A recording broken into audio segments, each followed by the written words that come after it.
I haven't hired anyone fancy. It hasn't been that. It's just been like, who's willing to work and learn. There's been turbulent times, there's been great times, but there's trust there, there's development. I'm development over profits, 100%.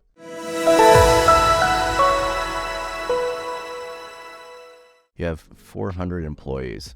Yeah, close to 400. What does your company structure look like? Because we have about 30 employees or so across our businesses, and it's a lot on how you're having to build out. It becomes exponentially more complex but simple, and it's kind of a weird spot because, as you said, building systems, finding the right people. But what did that look like scaling, and how do you structure that?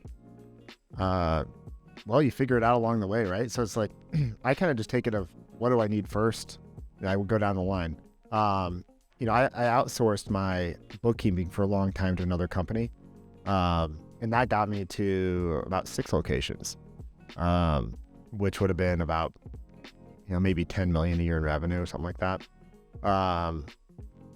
From there, I was the leader. I was the main guy, and I had 1 or 2 people above restaurant level that was working for me. So like my overhead's always been super low.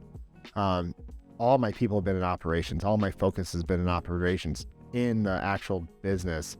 I have 1 full-time and 1 part-time person that are above restaurant operations right now. So it's me and a person and a part-time person. And they're kind of managing the different locations. Nope, that'd be the bookkeeper, and then kind of like an assistant / HR / bookkeeper person as well.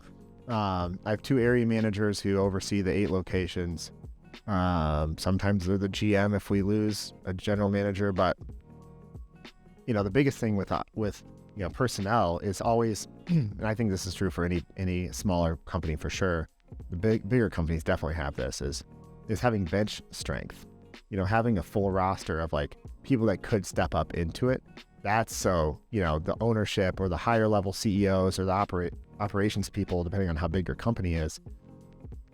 So there's not fire alarms going off, literally or figuratively. It's not your problem. So you're looking at the GM, and how does this person one day become an area manager? For sure. Or you're looking at the shift managers. How can I develop? So my whole thing from when I was 23 years old until, now is how do I develop people? I have an interesting story. Like one of my area managers now, both of them have been with me for 6-7 years. One of them was 15 years old when she started. She's actually been with me for almost 9 years. She's running a company now. She never went to college, but she knows how to run a company. That's awesome. That's amazing. So it's like, and the other one, she was not in a great place when she was hired. She's a delivery driver, and I just brought her through the ranks, right? So it's like, I haven't hired anyone fancy. It hasn't been that. It's just been like, who's willing to work and learn. And, there's been turbulent times, there's been great times.